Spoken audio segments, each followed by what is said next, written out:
El olor a grasa de motor y el calor que emanaba del asfalto un sábado por la tarde se habían convertido en la banda sonora de mis fines de semana. Estaba tumbado sobre un cartón polvoriento, con medio cuerpo debajo del viejo coche de mi padre, apretando una tuerca que llevaba horas resistiéndose. A mis 32 años, como ingeniero de software, mi vida de lunes a viernes era un mundo de lógica y código limpio. Pero los sábados pertenecían a la interminable lista de reparaciones y favores de la casa de mis padres. Y listo, grité, deslizando mi cuerpo hacia la luz. Mi padre, Ricardo, se acercó secándose las manos con un trapo. Gracias, hijo. No sé qué haríamos sin ti. Eres el pilar de esta casa, dijo con esa mezcla de orgullo y conveniencia que yo conocía tan bien. Mientras me lavaba las manos en el fregadero del patio, escuché la voz de mi madre, Elena, que hablaba por teléfono desde la cocina. Su tono era meloso, el que reservaba exclusivamente para mi hermana Sofía. Claro que sí, mi vida. Tu padre y yo vemos cómo lo arreglamos. Sí, te hacemos una transferencia para la matrícula del colegio de los niños. Para eso estamos. Ignoré la punzada familiar en el estómago. Era la norma. Yo era el pilar invisible que reparaba las grietas para que la fachada, mi hermana, pudiera seguir brillando. Esa noche, en la soledad de mi apartamento de alquiler, abrí la carpeta en mi ordenador que guardaba como un tesoro, mi futuro. Hice clic en las fotos de un pequeño piso con un balcón que había visto en un portal inmobiliario. Ese era mi sueño, un sueño pospuesto 5 años atrás cuando usé los 15.000 euros de mis ahorros, la entrada para ese piso, para pagar una cirugía de corazón de emergencia para mi padre. Te lo devolveremos en cuanto podamos, me prometieron. La frase se perdió en el tiempo, como un eco sin respuesta. Una semana después, durante la cena dominical, la bomba cayó, aunque envuelta en papel de regalo. Mis padres, radiantes, anunciaron el viaje de sus sueños para celebrar su 40º aniversario, una semana en un resort de lujo en Cancún. Y por supuesto, vendrán Sofía, su marido y nuestros nietos, anunció mi padre. Todas las miradas se giraron hacia mí. Mi madre puso su mano sobre la mía, su rostro una máscara de compasión estudiada. Javier, cariño, nos duele en el alma, pero con los billetes y el hotel, simplemente no nos alcanza para tu boleto, dijo, su voz suave como el veneno. Sabemos que lo entiendes, ¿verdad? Siempre has sido el más maduro y comprensivo. Asentí, forzando una sonrisa que se sentía como una grieta en mi cara. Claro, mamá. Lo entiendo. Pero por dentro, algo se rompió. Ser comprensivo era mi condena, un sinónimo de aceptar ser borrado de la foto familiar. Pasaron 2 semanas. 2 semanas en las que me sumergí en el trabajo, intentando ahogar la amargura con líneas de código y proyectos extra. La herida seguía ahí, latente, una brasa bajo la ceniza de la rutina. Creí que podía ignorarla, que, como siempre, el tiempo la convertiría en otra pequeña cicatriz en mi historial de buen hijo. Estaba equivocado. Era un martes por la noche. Llegué a casa agotado, pedí una pizza y me dejé caer en el sofá. Como un autómata, abrí Instagram para desconectar. Y entonces la vi. La foto. Mi hermana Sofía la había publicado hacía apenas unas horas. En ella, mis 2 sobrinos, de 8 y 10 años, sonreían de oreja a oreja. No estaban en asientos de turista. Estaban repantigados en unos enormes sillones de cuero blanco, de esos que se reclinan por completo. En la mesita auxiliar, junto a ellos, una copa de lo que parecía zumo de naranja en un vaso de cristal tallado. Por la ventanilla ovalada se veía el ala de un avión sobre un mar de nubes. La ubicación etiquetada era Aeropuerto Internacional de Cancún. El golpe me dejó sin aire. Pero fue el pie de foto lo que me destrozó, rumbo al paraíso. Avión Corona, gracias a los mejores abuelos del mundo por este detallazo. Detallazo. La palabra rebotaba en mi cráneo. Un detallazo que costaba más que mi billete de avión. Un detallazo que se pagó con el dinero que no alcanzaba para mí. La mentira era tan descarada, tan insultante. Él no nos alcanza se repetía en mi cabeza, ya no como una excusa lamentable, sino como una burla cruel. El móvil me temblaba en la mano cuando marqué su número. Contestó mi madre, su voz eufórica.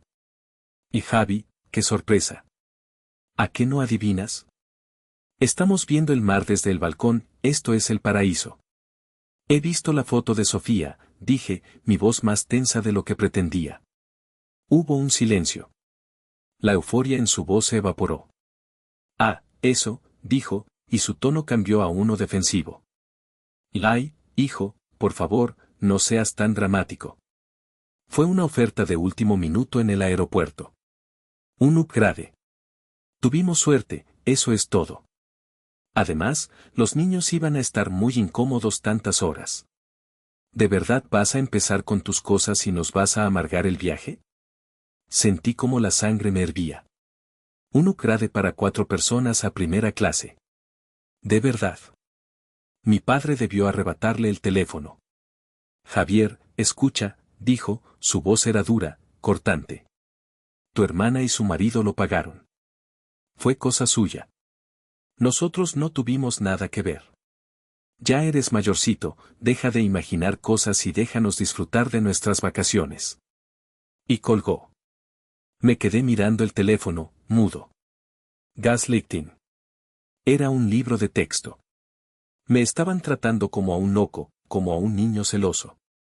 Marqué el número de mi mejor amigo, Carlos. Se lo conté todo, la voz temblándome de pura rabia. Carlos suspiró al otro lado de la línea. Javier, te lo llevo diciendo 5 años. Escúchame bien, no eres parte de su familia, eres su plan de jubilación y su fondo de emergencias. ¿Cuándo lo vas a entender? Sus palabras, aunque duras, fueron como un bálsamo. No estaba loco. Tenía razón. Al día siguiente, la rabia había dado paso a un frío glacial. Estaba sentado en mi escritorio, incapaz de concentrarme, cuando mi móvil sonó. Era mi padre. Por un instante, pensé en no contestar, pero una extraña curiosidad me pudo. Javier, qué bueno que te encuentro, dijo, su voz ahora melosa, la misma que usaba mi madre para manipular. Oye, un favor enorme. No sé qué pasa con el internet del hotel, pero no puedo entrar a mi correo, y necesito urgente la confirmación de la reserva para el tour a Chichén Itzá de mañana. ¿Puedes entrar en mi tablet, la que te dejé para que limpiaras, buscar en mi email un correo de Cancún Adventures y reenviármelo a mi WhatsApp? Te debo una, campeón. Campeón. El apodo condescendiente me revolvió el estómago. Claro, papá. Ahora mismo lo hago, respondí, mi voz sorprendentemente calmada. Fui a por la tablet. La encendí. Allí estaba su escritorio, desordenado, como siempre. Abrí su cliente de correo. La bandeja de entrada estaba llena de spam y publicidad. Empecé a buscar Cancún Adventures. Mis ojos escaneaban la lista de asuntos, oferta de supermercado, factura de teléfono, recordatorio cita dentista. Y entonces, lo vi. Un correo de hacía apenas una semana. El remitente era Bufete GIA, asesoría legal. El asunto me heló la sangre, modificación testamento, cita confirmada. El corazón me empezó a latir con una fuerza descomunal. Mis dedos se movieron por sí solos, haciendo clic sobre el mensaje. El texto era breve, corporativo y absolutamente devastador. Estimado señor Ricardo. Le confirmamos su cita en nuestras oficinas de Cancún el próximo miércoles a las 11 horas para proceder a la firma y formalización de la cesión en vida del 100% de la nuda propiedad de su vivienda familiar a favor de su hija, doña Sofía. Rogamos traigan toda la documentación solicitada. Atentamente, Bufete GIA. Me recliné en la silla, el aire escapándose de mis pulmones en un silbido. No podía respirar. No era un viaje de placer. No era un aniversario. Era un viaje de negocios. Un viaje para desheredarme. Un viaje, pagado en parte con mi sacrificio silencioso, cuyo propósito final era borrarme legalmente del único patrimonio que mi familia tenía. La casa que yo mismo había pintado. El jardín cuyo césped yo cortaba. El tejado que yo había ayudado a reparar. En ese instante, el Javier comprensivo murió. El pilar se desmoronó. Y de entre los escombros, algo nuevo y peligroso comenzó a tomar forma. El dolor se había ido. La tristeza se había evaporado. En su lugar, solo quedaba una calma terrible, una claridad de propósito que nunca antes había sentido. Esto ya no era un drama familiar. Era una partida de ajedrez. Y acababan de mostrarme todas sus piezas. Era mi turno de mover. Pasé la noche en vela, pero no fue una noche de angustia. Fue una noche de planificación. Mi mente, la misma mente lógica de ingeniero que diseñaba sistemas complejos, ahora estaba trazando un nuevo algoritmo, el de mi liberación. La emoción había sido purgada del sistema, solo quedaban variables, datos y una estrategia de ejecución. A la mañana siguiente, mi primer movimiento fue llamar a mi tío Mateo. Era el hermano de mi padre, un hombre reservado y algo distante. La relación entre ellos siempre había sido tensa, y yo ahora empezaba a entender por qué. No lo llamé para quejarme ni para buscar consuelo. Tío Mateo, soy Javier, dije cuando contestó, mi voz firme y nivelada. Voy a ir al grano. Sé que te distanciaste de papá hace años por temas de dinero y por su forma de tratar a la gente. Ahora me está pasando a mí. He descubierto que están en Cancún para desheredarme en secreto. Hubo un largo silencio al otro lado. Pude imaginar a mi tío, un hombre de pocas palabras, procesando mi tono. No era el de una víctima. Era el de un igual. Sabía que este día llegaría, dijo al fin, su voz grave y cansada. Tu padre se ha convertido en un hombre al que no reconozco, Javier. Haces bien en poner un límite. Necesito saber la verdad sobre algo, tío. El dinero que les di para tu cirugía hace 5 años. Los 15.000 euros. Mi tío suspiró, un sonido cargado de años de frustración contenida. Te contaré lo que sé, porque ya es hora de que alguien en esta familia actúe con honor. La operación de tu padre, con todo incluido, no llegó a los 7.000 euros. Pregunté por el resto. Tu padre, al principio, me dijo que lo guardaría para devolvértelo. ¿Y qué pasó?, pregunté, aunque ya intuía la respuesta. Unos meses después, en una cena, bebió de más. Se jactó de haber sido muy listo. Había usado los 8.000 euros restantes para abrir un fondo de inversión privado para la Universidad de los Hijos de Sofía. Cerré los ojos. La traición era tan profunda que ya ni siquiera dolía. Era un hecho clínico. Un dato más en mi análisis. Pero entonces, mi tío añadió el detalle que lo cambió todo. El detalle que se convirtió en el combustible final para mi resolución. Lo peor, Javier, no fue el dinero. Fue lo que dijo para justificarlo. Dijo, y nunca lo olvidaré, Javier es fuerte, es un luchador, siempre se las arregla solo. Sofía es más frágil, ella y los niños necesitan nuestra ayuda. Usó tu fortaleza, tu propia naturaleza, como una excusa para robarte. Esa fue la última pieza. La profanación definitiva. No solo me habían robado mi dinero, habían penalizado mi resiliencia. Habían castigado mi capacidad de valerme por mí mismo. Mi sacrificio no había sido un acto de amor para ellos, había sido la prueba de que yo era un recurso explotable e inagotable. Gracias, tío. Es todo lo que necesitaba saber, dije, y colgué. Los días siguientes, mientras ellos estaban en el paraíso firmando mi sentencia, yo preparé mi defensa. Imprimí el correo del bufete de abogados. Busqué en mis archivos bancarios y encontré el extracto de la transferencia de 15.000 euros a la cuenta de mi padre. Con un poco de investigación, encontré el nombre del fondo de inversión que mi tío me había mencionado. La evidencia era irrefutable. Cuando regresaron, actuaron como si nada. Me llamaron, bronceados y felices, y me invitaron a una cena de bienvenida en un restaurante caro. Para compensarte, hijo, dijo mi madre. Y te hemos traído un regalo. Acepté. Tío Mateo también aceptó mi invitación para unirse a nosotros. La noche de la cena, el ambiente era de una falsedad asfixiante. Me entregaron mi regalo, una camiseta barata con un logo de I Love Cancún. Sonreí y les di las gracias. Sofía y su marido no paraban de hablar de lo increíble que había sido todo. Finalmente, mi padre levantó su copa de vino. Bueno, dijo con aire solemne. Quiero brindar. Por la familia. Que, a pesar de los pequeños malentendidos, siempre estemos unidos. Todos levantaron sus copas. Yo levanté mi vaso de agua. Me parece una idea excelente, dije cuando todos hubieron bebido. La mesa se quedó en silencio, sorprendida por mi intervención. Hablando de familia y de unión, me gustaría proponer otro brindis. Mi voz era tranquila, casi monótona. Por la transparencia. Saqué de la chaqueta de mi traje una hoja de papel doblada y la puse sobre la mesa. Era la impresión del correo. Y por los viajes de negocios que se disfrazan de vacaciones familiares. Por ejemplo, las citas en bufetes de abogados para ceder propiedades a espaldas de uno de tus hijos. La cara de mi padre perdió todo su color. Mi madre abrió la boca, pero no salió ningún sonido. Sofía miró el papel como si fuera una serpiente.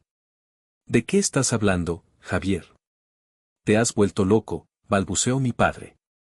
No, en absoluto, respondí, mi calma desarmándolos más que cualquier grito.